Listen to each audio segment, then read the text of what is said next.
Très heureux de vous savoir nombreux devant vos postes téléviseurs. Envie d'être au parfum de l'actualité éducative, mesdames et messieurs. Bienvenue à cette grande session d'information dont j'aurai le plaisir de vous le présenter.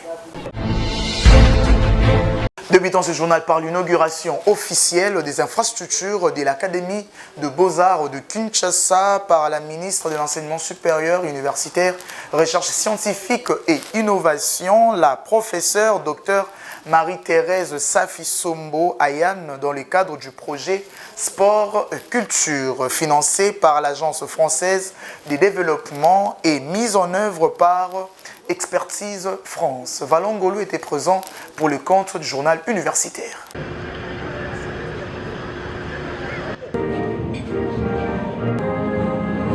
Debout congolais et la Marseillaise ont retenti ce mercredi à l'Académie des Beaux-Arts de Kinshasa, marquant le début de la cérémonie officielle d'inauguration des infrastructures par la professeure Dr Marie-Thérèse Safi-Sombo Ayane Mukuna, ministre de l'Enseignement supérieur universitaire, recherche scientifique et innovation, dans le cadre du projet Pour elle, sport et culture, financé par l'Agence française de développement AFD et mis en œuvre par Expertise France. Le professeur Pichdi Henri Kalama a rendu un vibrant hommage au chef de l'État, à la ministre de l'Essurci et aux partenaires français pour la concrétisation de ces projets. Nous faisons les relais du champion de la masculinité positive, le chef de l'État, son Excellence Félix Antoine Tshisekedi Tshilombo, grand chancelier des universités. C'est ainsi qu'à travers ces partenariats, l'accord bilatéral entre la République démocratique du Congo et la République française, et les partenariats qui nous lient avec l'AFD, nous avons convaincu nos amis que dans le cadre de ce projet Pour elle, l'Académie des Beaux-Arts qui forme des artistes en art plastique et en art visuel, avons un souci, celui d'accompagner les femmes artistes pour les visibiliser davantage et les outiller pour qu'elles puissent être de véritables entrepreneurs. C'est ainsi que ce projet que nous avons appelé de tous nos voeux, et avec la conjugaison des efforts des équipes de l'AFD, les équipes de l'Expertise France et de l'Académie des Beaux-Arts, ensemble nous avons travaillé et aujourd'hui c'est un grand jour parce que finalement vous avez vu ces infrastructures qui nous rendent fiers et qui sont un début de cette politique de vouloir davantage donner de la place aux femmes artistes dans l'espace culturel congolais. Rémi Maréchaux, ambassadeur de France en RDC, et Christophe Lécourtier, directeur de l'AFD, ont lancé un message fort aux artistes. Pas simplement le sport et la culture, le programme c'est Pour elle, sport et culture. C'est-à-dire que en coopération avec les autorités congolaises, avec l'Académie des Beaux-Arts, nous avons rénové, comme ça a été dit par Madame la Ministre, des bâtiments, des terrains de sport pour permettre une plus grande participation des femmes. Voilà. Donc ça c'est un peu, je dirais, une ligne directrice générale dans ce qu'on fait en RDC. On fait aussi Pour elle l'entrepreneur, on aide les femmes entrepreneurs. Et ce qui est important, c'est que l'évidence, c'est que la moitié des Congolais sont des Congolaises. Et l'évidence, c'est que pour que le Congo progresse, il faut que les femmes congolaises puissent prendre davantage de place, pas simplement dans l'économie, mais aussi dans les arts, dans l'éducation, dans le sport. Et donc nous nous efforçons d'accompagner les autorités congolaises en apportant une contribution par ces installations sportives. La ministre a salué l'appui de l'ambassade de France en RDC et de l'AFD, preuve que la culture et l'éducation sont des ponts solides entre les deux peuples. Aux côtés de l'ambassadeur de France, elle a ensuite procédé à la coupure du ruban symbolique de la résidence destinée à accueillir de jeunes femmes artistes pendant 3 mois. Les invités ont visité les infrastructures, une halle de sculpture, une salle de dessin, la résidence ainsi que les terrains de basketball et de handball réhabilités dans le cadre de ces projets. Voilà. L'Académie des Beaux-Arts est un joyau national. C'est ici que se forgent les regards, les mains et les esprits qui donnent une âme à notre pays. Un pays sans artistes est un pays sans mémoire. Un pays sans créateurs est un pays sans avenir. Je tiens à saluer et à remercier très chaleureusement nos partenaires, l'ambassade de France et l'AFD. Votre appui prouve que la culture et l'éducation sont des ponts solides entre nos peuples. Aux côtés de l'ambassadeur de France, elle a ensuite procédé à la coupure du ruban symbolique de la résidence destinée à accueillir de jeunes femmes artistes pendant 3 mois. Les invités ont visité les infrastructures, une halle de sculpture, une salle de dessin, la résidence ainsi que les terrains de basketball et de handball réhabilités dans le cadre de ces projets. Voilà.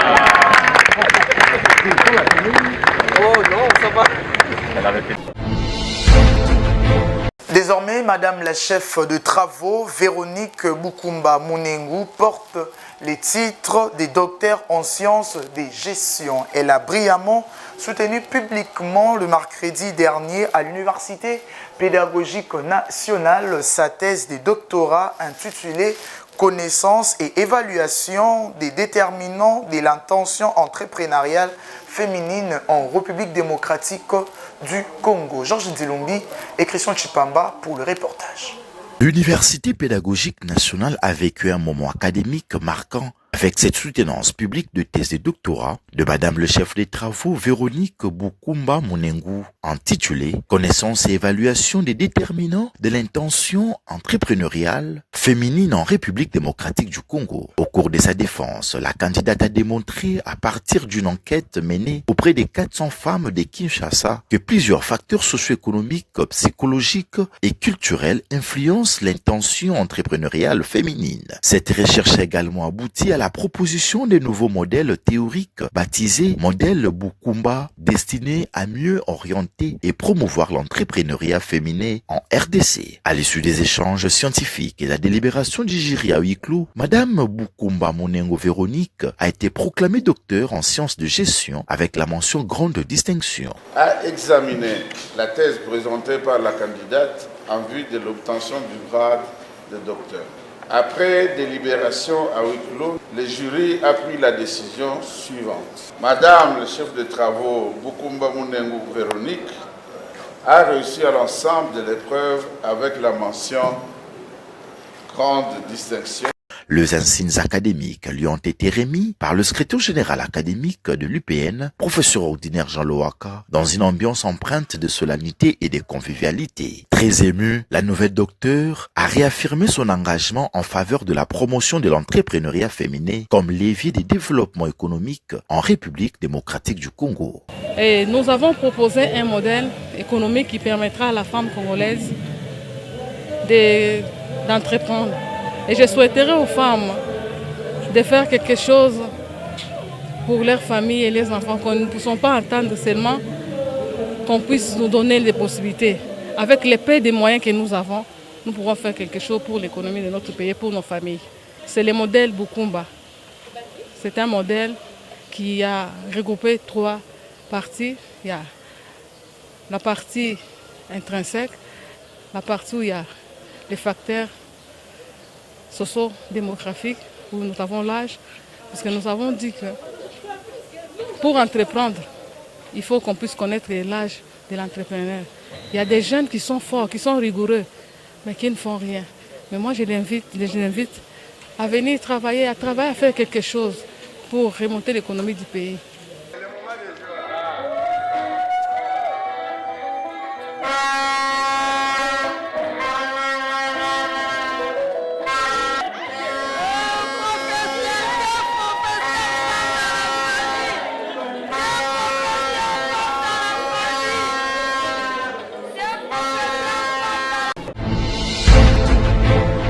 Toujours dans le même registre, Kabomba Manata Augustin de l'Université pédagogique nationale a soutenu publiquement sa thèse de doctorat intitulé « Stratégie d'intégration des compétences managériales et possibilités pédagogiques d'apprentissage chez les apprenants selon l'approche par talent ». Étude menée auprès des enseignants et chefs d'établissement de la sous-province éducationnelle de Kitambo. Une recherche qui apporte un éclairage sur l'intégration des compétences managériales dans le système éducatif. Une fois de plus, Georges Nzilumbi et Christophe Chipamba pour plus de détails. Il est le nouveau docteur à thèse enregistré à l'Université pédagogique nationale. Le chef des travaux Kabamba Manata Augustin a brillamment soutenu sa thèse de doctorat intitulée « Stratégie d'intégration des compétences managériales et possibilités pédagogiques d'apprentissage chez les apprenants selon l'approche par talent ». Étude menée auprès des enseignants et chefs d'établissement de la sous-province éducationnelle de Kitambo. À travers cette recherche, l'impétrant a démontré que l'approche par talent constitue une stratégie pédagogique innovante capable de développer les compétences managériales, de renforcer la motivation, la confiance en soi et d'améliorer l'employabilité des apprenants. Menée auprès des 387 enseignants, l'étude confirme que cette approche représente un véritable levier des transformations éducatives et sociales. Convaincu par la qualité scientifique du travail, le jury a décerné à l'impétrant la mention grande distinction après échange et évaluation minutieuse, mais également la délibération à huis clos. Au nom de la rectrice empêchée, le secrétaire général académique de l'UPN, le professeur ordinaire Jean Loaka, lui a officiellement conféré le grade académique. À l'issue de la cérémonie, le nouveau docteur a salué l'aboutissement d'un long parcours académique tout en exprimant sa satisfaction au regard des résultats obtenus avec recommandations. Parce que nous travaillons toujours qu'avec les méthodes classiques et nous voulons qu'on puisse innover. Les talents profitent beaucoup de gens. C'est le cas par exemple de beaucoup de musiciens derrière eux qui ont des talents, ils drainent toute une entreprise, c'est le cas de Saïsaï. Nous voulons que l'enseignement soit adapté donc avec l'approche par talent, d'intégrer cette approche par talent dans les réformes curriculaires. Et puis la formation des apprenants et puis la formation des enseignants selon l'approche par talent. Et puis nous voulons sensibiliser presque toutes les écoles pour que nous arrivions à atteindre les seuils donc de notre thèse.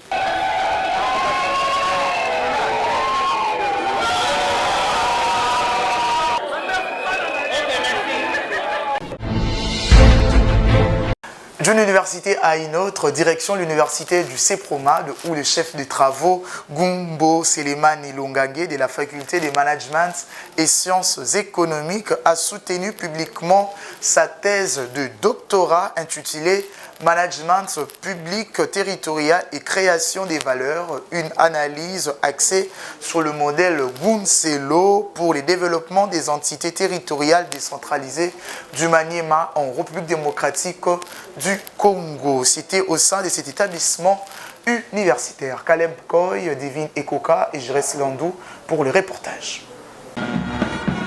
La grande salle de l'université du CEPROMAD, dirigée par le recteur magnifique Oscar Ntsaman Olutu, a servi de cadre le samedi 27 juin 2026 à la soutenance de la thèse de doctorat du chef de travaux Ngumbo Selemani Longangue, intitulée Management public, territorial et création de valeur, une analyse axée sur le modèle Nguselo pour le développement des entités territoriales décentralisées du Maniema en République démocratique du Congo. Les résultats de cette recherche ont été défendus devant un jury composé d'éminents professeurs, comme en témoignent ces images. Au cours de sa dissertation doctorale, l'impétrant Ngumbo Selemani a proposé des solutions innovantes pour une meilleure gouvernance territoriale à travers le modèle Gunzelo. Il a démontré que malgré les nombreuses réformes engagées, plusieurs entités territoriales décentralisées continuent à faire face à des difficultés de gestion. À l'issue des délibérations, le chef de travaux, Ngumbo Selemani Longange, a été élevé au grade de docteur à management public avec la mention grande distinction. Très ému, les récipiendaires a livré ses impressions. Mes impressions sont bonnes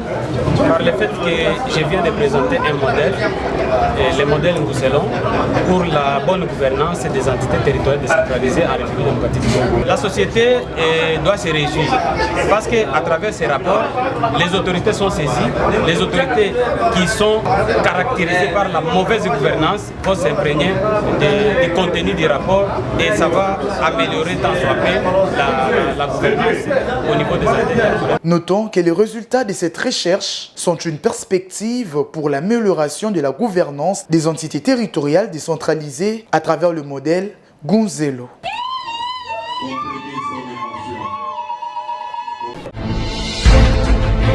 À l'université de Kinshasa, Gabriel Wembolo Wandiate a défendu son mémoire des diplômes d'études approfondies à la faculté de droit jeudi dernier intitulé Justice arbitrale et litige bancaire, contribution sur l'efficience du système institutionnel spécifique de la Cour commune de justice et d'arbitrage. Cette recherche a été présentée en vue de l'obtention du grade de diplôme du 3e cycle en droit. Silver Salabiakou était présent pour le compte de notre rédaction.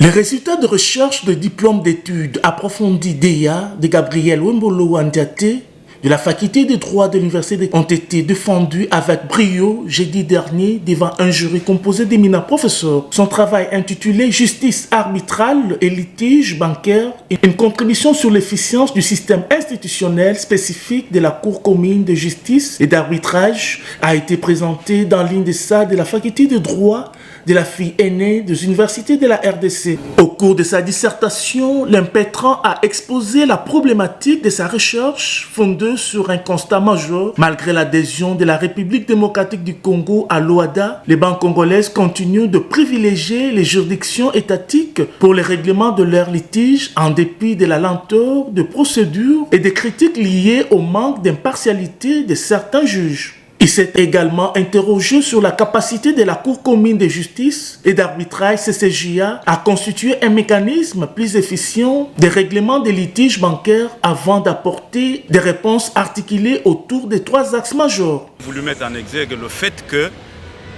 l'arbitrage CCJA peut être un mode de règlement efficient pour le règlement des litiges entre les banques commerciales et leurs clients. Et nous avons surtout abordé le fait que l'arbitrage CCJA doit être revu ou être enrichi par sa féminisation. On devrait accorder beaucoup d'espace aux femmes pour qu'elles deviennent des arbitres. On doit davantage la digitaliser et le centre d'arbitrage de la CCJA, en principe, devait se déplacer d'Abidjan pour venir à Kinshasa dans le cadre de l'esprit des arrangements d'Njamena, pourquoi plus la Côte d'Ivoire a le siège de la Cour commune de justice et d'arbitrage, le Bénin a l'ERSUMA, l'école supérieure régionale de la magistrature, le Cameroun a le siège de l'Organisation pour l'harmonisation en Afrique du droit des affaires. Donc il reste maintenant à la RDC de gagner aussi la Coupe du monde ou la Coupe africaine d'un centre d'arbitrage communautaire. À l'issue des échanges scientifiques entre l'impétrant et les membres du jury, la délibération à huis clos a conduit à la proclamation des résultats. Le travail de Gabriel Wembolo Wandiate a été déclaré recevable. Après délibération à huis clos, le jury chargé d'examiner le mémoire de DSDA en droit de M. Wembolo Wandiate Gabriel. Le jury donc a pris la décision suivante. Le mémoire du candidat est reçu. Cette soutenance s'est achevée dans une ambiance académique empreinte de convivialité, consacrant une nouvelle contribution scientifique à la réflexion sur le règlement des litiges bancaires en République démocratique du Congo.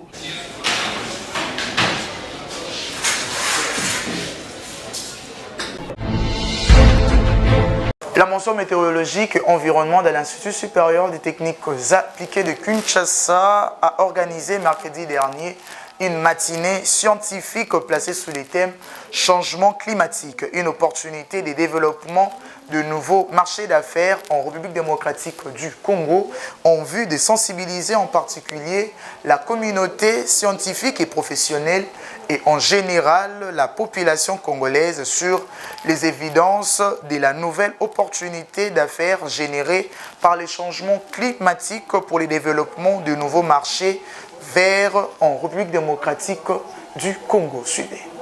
Les changements climatiques peuvent également constituer une opportunité de développement économique pour la République démocratique du Congo. C'est autour de cette réflexion que la mention météorologie de l'Institut supérieur de techniques appliquées ISTA Kinshasa en sigle sous l'égide du professeur ingénieur Moukar Ilunga, secrétaire général à la recherche, a initié cette matinée scientifique placée sous les thèmes changement climatique, une opportunité de développement de nouveaux marchés d'affaires en République démocratique du Congo dans l'une des salles de cet établissement. Les travaux ont débuté par le mot d'ouverture du professeur ingénieur Bassé Souka, coordonnateur principal de la coordination des stages et de la formation continue, suivi de l'allocution du professeur ingénieur Tsadissa Faka qui a mis en exergue l'importance des formations de l'ISTAKIN dans la préparation de futurs cadres et du professeur Tachitala, chef de la section des météorologies, qui a quant à lui souligné le rôle stratégique de la météorologie dans la compréhension et la gestion des effets du changement climatique. Occasion faisant les larrons, 4 sous-thèmes ont été développés portant notamment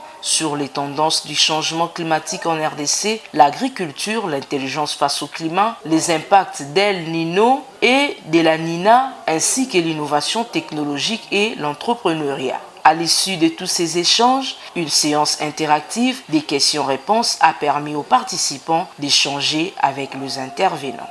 Si nous parlons un levier du développement, parce que le changement climatique crée un défi en termes des impacts négatifs, mais les changements climatiques aussi nous apportent les nouvelles opportunités.